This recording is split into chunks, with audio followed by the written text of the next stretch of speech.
Olá, caríssimo telespectador da Rede Século XXI, obrigado pela audiência. Está começando mais um programa Luz da Vida. No final deste primeiro dia da semana, domingo, dia dedicado à ressurreição de nosso Senhor Jesus Cristo. Este é o dia que o Senhor fez para nós. Alegremos-nos e nele exultemos. Que bom que você está conosco nos próximos 30 minutos. Vamos nos debruçar pela 60ª vez sobre o tema do juízo. Juízo, um dos 4 novíssimos. Novíssimos são as últimas realidades que acontecerão após a nossa aventura aqui na Terra, e são 4 os novíssimos: morte, juízo, inferno e paraíso. Ao tema da morte, já dedicamos 29 programas. Ao tema do juízo, com esse, 60 programas. Continuamos a nossa análise sobre o texto crucial do Novo Testamento sobre o juízo final. Já tratamos em muitos programas anteriores do juízo particular. Estamos no juízo final. E agora é hora de avançar. O texto que já estamos analisando há alguns programas é Mateus capítulo 25, versículos de 31 a 46.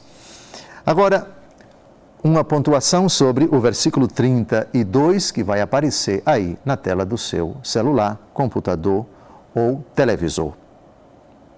Todas as nações se reunirão diante dele e ele separará uns dos outros, como o pastor separa as ovelhas dos cabritos.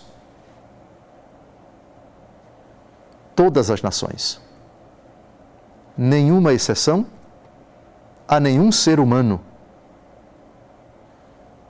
A expressão todas as nações, ela é um hebraísmo que significa todas as pessoas.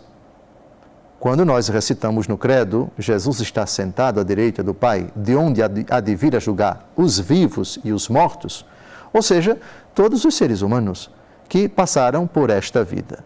Os que eventualmente, por ocasião de sua vinda, estiverem vivos, e os mortos, isto é, os que atravessaram a porta tenebrosa da morte. Nos discursos de nosso Senhor Jesus Cristo, essa expressão, todos os homens, todas as nações se reunirão diante dele, aparece com outra nomenclatura, com outras nomenclaturas. Assim, por exemplo, em Lucas 21, 35, se fala de todos os habitantes da terra inteira. Depois, em Mateus capítulo 10, versículo 15, e em Mateus capítulo 11, versículo 24, se fala dos habitantes de Sodoma e de Gomorra. Depois de Tiro e de Sidônia, Mateus capítulo 11, versículo 21, todos os habitantes das cidades do tempo de Jesus, Corozaim, Betsaida, Cafarnaum, que eram contemporâneas de Jesus, Mateus capítulo 11, de 21 a 23, no capítulo 12 do Evangelho segundo Mateus, versículos de 41 a 42, fala-se da rainha de Sabá, aquela que veio prestar honras a Salomão. No dia do juízo, ela vai estar presente com toda a sua corte. Em Mateus 19, 28, fala-se das 12 tribos de Israel. E, finalmente, em Marcos 8, 38, Jesus fala desta geração adúltera e pecadora. Em síntese, nenhum ser humano deixará de estar presente nesta cena grandiosa. Todos, de Adão até a última criatura que vier a esta terra.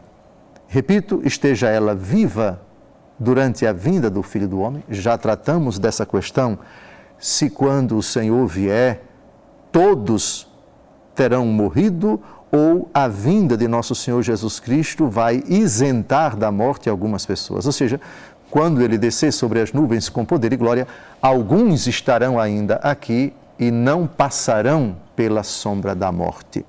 Já abordamos esse assunto, já citamos inclusive Santo Tomás de Aquino, qual é o seu parecer, qual é a sua opinião. Vimos também o parecer de outros grandes escritores da Igreja. Isso já é assunto passado. Em todo caso, todos os homens, todos os seres humanos comparecerão, todas as nações se reunirão diante dele. A outra pontuação ainda nesse versículo 32, ele separará uns dos outros, como o pastor separa as ovelhas dos cabritos. Alguém poderia pontuar citando a primeira carta de São Pedro, que diz que Deus não faz acepção de pessoas. Ora, se Deus não faz acepção de pessoas, por que ele vai separar? Todos não são iguais? Por que essa separação? Primeiro que já existe uma separação genética. Cada um de nós é separado geneticamente dos outros. Ninguém, portanto, é igual geneticamente a ninguém. Nem ao nosso pai somos iguais geneticamente. A nossa bagagem genética é única, é nossa. Ainda que tenhamos genes dos nossos pais e da família dos nossos pais, e ainda que tenhamos na nossa bagagem genética genes da nossa mãe e dos ascendentes de nossa mãe, a nossa bagagem genética é diferente da bagagem genética do nosso pai e da nossa mãe. Nesse sentido, somos separados de todos os outros seres humanos. Somos únicos. Depois existe uma separação moral. Cada um de nós é responsável pelos seus atos. Quaisquer atos, os bons e os maus. Logo, quando nós pensamos e consentimos, quando nós falamos, quando nós decidimos, quando nós omitimos ou nos omitimos, isso é responsabilidade nossa e, nesse sentido, nós somos separados dos demais, porque ninguém é responsável pelos nossos atos senão nós mesmos. Portanto, essa separação é uma separação que não fere a imparcialidade de Deus. Essa separação não faz acepção de pessoas. Até porque cada pessoa é individual. Cada pessoa é única. Existe uma igualdade que é comum a todos os seres humanos. Isto é, são imagem e semelhança de Deus. Façamos o homem a nossa imagem e semelhança. Qualquer ser humano é igual nesse sentido quanto à sua dignidade, quanto à sua procedência, mas ele é dotado da capacidade de entender e de querer, e nesse sentido ele é separado dos demais. Portanto, essa separação é uma separação decorrente de algo que nos torna únicos. Várias coisas que temos nos tornam únicos. Eu já falei da genética, por exemplo, do fenótipo, por exemplo, do nosso contexto, da nossa individualidade, da nossa privacidade, da nossa intimidade, mas também das nossas decisões. Essa, portanto, separação uns dos outros, ela é decorrente exatamente disto. Cada um, Gálatas capítulo 6, versículo 7, o que o homem semeia, isso ele colherá. Isto é, ninguém pode semear por mim. Cada um semeia e, portanto, mais na frente vai colher aquilo que ele semeou. Isso se aplica também ao juízo final. Quem tiver a desdita de ser colocado à esquerda, irá para lá, será colocado lá, não por Deus ter feito acepção de pessoas, mas por causa das decisões que tal pessoa tomou ao longo desta vida e que redundaram em pecados. E isso, máxime, na hora decisiva,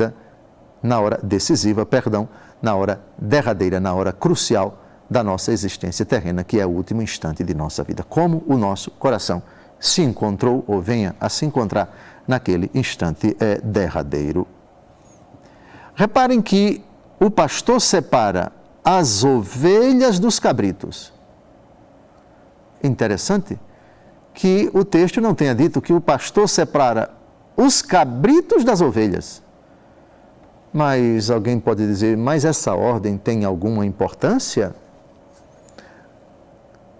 Tem. Quando você diz separa as ovelhas dos cabritos, quem vem na frente é o que presta. Quem vem depois é o que não presta. Eu não sei se já disse isso aqui em outro programa, isso me faz recordar a minha infância, quando minha mãe comprava feijão ou arroz na feira e depois pedia para eu catar. O que é catar arroz? O que é catar feijão? Você vai separando, tirando aqueles elementos que não prestam, feijão que não presta, do monte que presta. E aí você vai jogando fora. É claro que a maioria presta e depois os outros que não prestam você vai tirando do meio dos que prestam.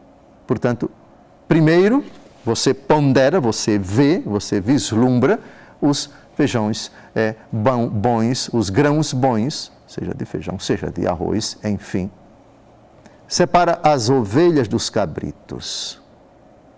Quando você percebe que aqui há bons e maus, há eleitos e condenados, você precisa tirar os bons do meio daqueles que não prestam.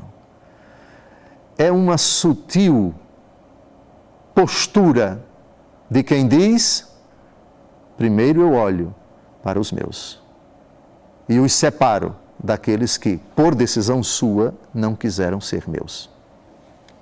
Uma coisa pequena, no versículo 32, mas que não pode deixar de ser pontual e ter algum relevo, algum significado. O Senhor separará as ovelhas dos cabritos.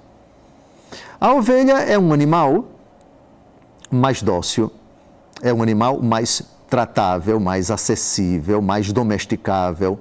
Os cabritos, eles têm, além de ter um cheiro desagradável, bem diferente das ovelhas, o cabrito é um animal arredio, é um animal de aspecto relativamente feio, é um animal, digamos assim, menos sociável, menos domesticável. Uma imagem justamente bem apropriada para indicar ovelhas eleitos e condenados os cabritos. Pronto, era o que eu tinha a dizer do versículo 32. Está terminando esse primeiro bloco. No segundo, nós vamos comentar este versículo 33. Colocará as ovelhas à sua direita e os cabritos à sua esquerda. Por quê? Colocará os eleitos à direita do Filho do Homem e os condenados, os cabritos, à sua esquerda. Já demos uma explicação no passado, em outros programas, mas a gente vai retomar porque estamos seguindo a ordem dos versículos desse magnífico e monumental juízo final. Não saia daí, daqui a pouco a gente volta.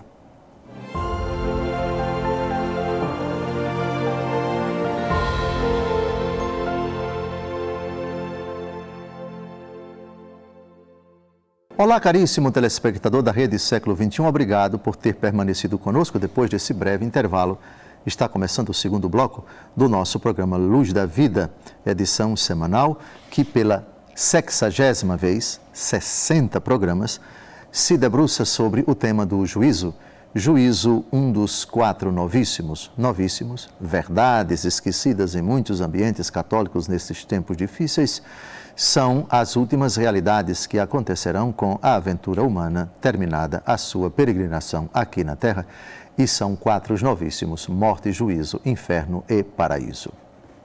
No primeiro bloco, terminávamos já apontando o assunto que seria abordado nesse segundo bloco, a saber, o versículo 36 de Mateus 25, o juízo final. Estamos a comentar versículo por versículo esse grande acontecimento. Vamos então ao texto e depois à sua explicação. Colocará as ovelhas à sua direita e os cabritos à sua esquerda. Já vimos a diferença entre cabritos e ovelhas no primeiro bloco. Agora, por que direita e por que esquerda? Primeiro,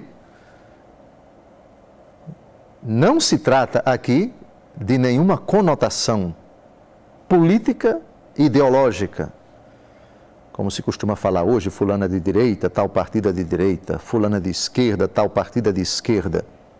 Não se trata disso. Se trata de uma ideia concebida experimentada também no mundo judaico, já no Antigo Testamento, e tal imagem é bem anterior ao judaísmo, das cortes reais. Nas cortes, quando o rei ou a rainha comparecia diante dos seus súditos, dos seus vassalos, quer em público, lugar aberto, quer no seu palácio, o trono, a cadeira principal era reservada ao rei, à rainha, a maior autoridade, ao monarca ou à monarca. Do lado direito, assentava-se aquele que ou era esposo da rainha, ou era a esposa do rei, ou, logo depois, ou concomitantemente, aquele que gozava da prerrogativa real por ser filho, portanto príncipe, por ser o herdeiro, seja o príncipe, seja uma outra pessoa. Era uma posição de honra, de destaque, que evocava grande autoridade, que evocava igual dignidade, igual por participar, por pertencer à família real, à linhagem real, etc. E isso passou para a linguagem espiritual, para a teologia, para os livros bíblicos, para designar na glória Deus como Rei e aquele que está sentado à sua direita como aquele que goza das mesmas prerrogativas, do mesmo poder, da mesma dignidade. Como recitamos no Credo, Jesus Cristo subiu ao céu, onde está sentado à direita do Pai. Ora, justamente por Jesus Cristo estar à direita do Pai, Jesus associa eleitos à sua direita. Quando ele vier, o Filho do Homem, que está sentado à direita do Pai, nada mais lógico, nada mais decorrente, nada mais consequente que associar eleitos à direita. Vamos dar uma olhada em Mateus capítulo 22, versículo 44, para nós percebermos esta verdade. Depois vamos a um segundo texto ainda de Mateus, depois Colossenses capítulo 3, versículo 1, depois Hebreus capítulo 8, versículo 1, para nós percebermos isto. Porque os eleitos serão colocados à direita do Filho do Homem, e não à esquerda. Mateus 22, 44. O Senhor disse a meu Senhor: senta-te à minha direita, até que eu ponha teus inimigos por escabelo dos teus pés. Essa frase foi pronunciada pelo próprio Jesus. E ela é extraída, citação literal, do Salmo 109, parágrafo 1. Tu és sacerdote para sempre, segundo a ordem do rei Melquisedeque. Esse é o Salmo 109. E o versículo 1 desse salmo é exatamente esse texto citado por Jesus. Pulemos agora para Mateus, capítulo 26, versículo 64. A mesma ideia aparece. Jesus respondeu: sim, além disso, eu vos declaro que vereis doravante o Filho do Homem sentar-se à direita do Todo-Poderoso e voltar sobre as nuvens do céu. É interessante que nosso Senhor, que está sentado à direita, vai voltar. E quando ele voltar, ele quererá. Ele irá querer, ele quererá que os eleitos fiquem à sua direita. Como quer dizer? Vocês vão morar comigo, vocês vão estar comigo. Direita, aqui tem relação com intimidade com o Pai, com participação na vida, na glória, no poder do Pai. E tudo isso está inserido nessa palavra, no céu, direita. Pulemos agora para Colossenses, capítulo 3, versículo 1. Em Colossenses capítulo 3, versículo 1, nós temos a mesma ideia. Se, portanto, ressuscitastes com Cristo, buscai as coisas lá do alto, onde Cristo está sentado à direita de Deus. direita. Pronto, pela terceira vez nós temos a fundamentação, a justificativa, a compreensão, a razão de ser de os eleitos quando o Senhor vier como Filho do Homem para julgar os vivos e os mortos, porque os eleitos estarão à direita e não à esquerda. E finalmente, o último texto, Hebreus, capítulo 8, versículo 1. O ponto essencial do que acabamos de dizer é este: temos um sumo sacerdote que está sentado à direita do trono da majestade divina nos céus. À direita do trono da majestade divina. Pronto, eu espero que esteja bem explicado por que a separação vai levar eleitos para a direita e não para a esquerda, e por que os condenados irão para a esquerda e não para a direita. Agora vamos à primeira frase que o rei dirá aos que estão à direita. Versículo 34. Então o rei dirá aos que estão à direita: vinde benditos de meu Pai, tomai posse do reino que vos está preparado desde a criação do mundo. No começo do relato, Jesus se autoproclama Filho do Homem. Quando o Filho do Homem voltar na sua glória e todos os anjos com ele, se sentará no seu trono glorioso.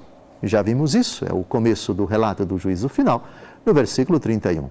Mas aqui, ele agora se proclama rei. O meu reino não é deste mundo, disse Jesus a Pôncio Pilatos. Onde está o rei dos judeus que acaba de nascer? Disseram os magos que vieram do Oriente a Herodes, quando depois que a estrela os conduziu até Jerusalém. A placa que foi ordenado que se colocasse sobre a cruz, Jesus Nazareno, rei dos judeus. Um rei desprezado. Aliás, debocharam tanto de Nosso Senhor que fizeram a pantomima da realeza de Nosso Senhor e Salvador. É digno de um rei que tem uma coroa, pois eles coroaram Nosso Senhor de espinhos. Oh, mas vejam só, colocaram um manto escarlate no corpo de Jesus, salve, rei dos judeus.